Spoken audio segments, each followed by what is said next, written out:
All right, so today we're diving into a story that's, well, it's more than just an immigrant story. It's really a resurrection story.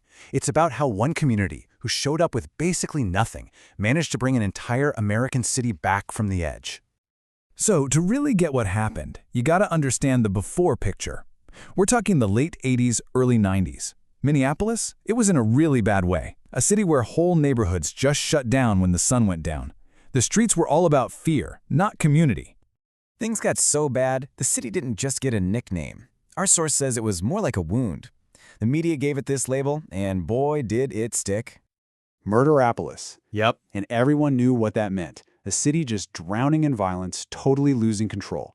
And this wasn't some flashy headline, you know? This was the real, everyday reality for the people living there. Okay, so let's dig into this Murderapolis crisis a little more. What are we actually talking about? We're talking about a city that was, no joke, right on the verge of collapse. Homicide rates were through the roof, gangs were fighting it out in the open, and businesses were just boarded up everywhere. And the change, it is just night and day. Places that used to be known as gang turf, now they're filled with busy tea shops. Old drug markets are now family restaurants. It's a total 180-degree turn, from fear and decay to culture and just life.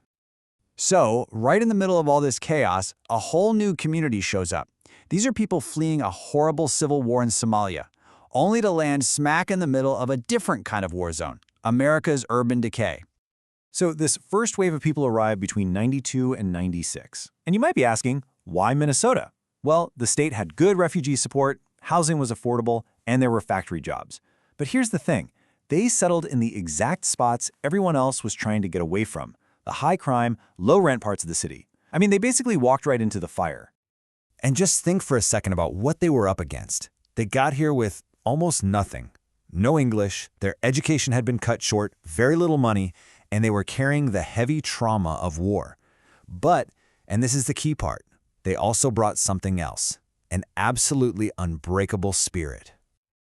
So, the big question is, how on earth did they turn it all around? This wasn't some big government program coming in to save the day. Nope. This was a true grassroots revival, powered by the community itself, literally rebuilding their new home one block at a time. And they had a process. It was really smart. First things first, they built up their support systems, mosques, cultural centers, that kind of thing. Then the first small businesses started to appear on these forgotten streets, little grocery stores, tea houses, and with every new storefront, they were taking back public space from crime. This quote from our source just says it all, perfectly. It's not just a nice phrase. It captures how the actual sound of the city changed. The background noise literally went from violence to the buzz of community. And this grassroots effort just started to snowball. It grew into what you can only really call an economic miracle. This community went from just trying to survive day to day to becoming a real entrepreneurial force in the city. A whole economic ecosystem just sprang to life. Places like the Carmel became these massive economic engines. Somali Americans started working in every field, healthcare, transportation, you name it. Their employment rates started to meet and sometimes even beat the state average. And maybe the best part? The kids, the next generation, they saw incredible upward mobility. We're talking nurses, engineers, entrepreneurs. So, what was the engine driving all of this? What was the fuel for this fire?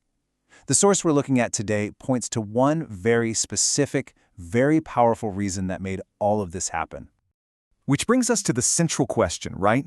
What really fueled this amazing transformation?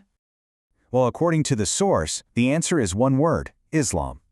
The community's faith wasn't just something they practiced in private.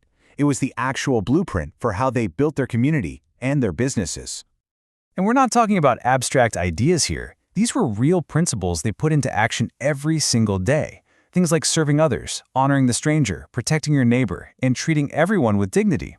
This created a space where everybody, Black, white, Latino, Asian, it didn't matter, felt welcome in their shops and in their community.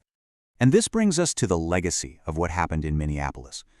It's a legacy that's, on one hand, a really personal story, but on the other, as the source suggests, it might just be a blueprint for the whole country. The author makes this super personal, right? He actually thanks, by name, the guys who gave him a job, food, a place to stay when he was a truck driver and really needed help. He says they treated him like family, not some stranger. And that's the real heart of this whole story. And this is a really important point. The source says this wasn't just charity. It was a cultural rule, a way of seeing the world where a stranger isn't a threat. A stranger is a guest, and a guest is a blessing.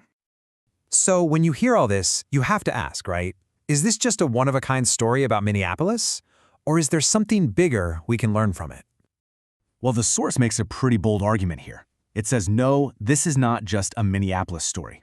This is a potential blueprint for how communities can come in and completely renew American cities and towns that are struggling. And that really brings us to the final, powerful idea from our source. The conclusion is this: when Minneapolis was at its absolute darkest, when it needed a revival more than anything, it was this community of Somali Muslims who stepped up and brought the light. Just an incredible story of transformation.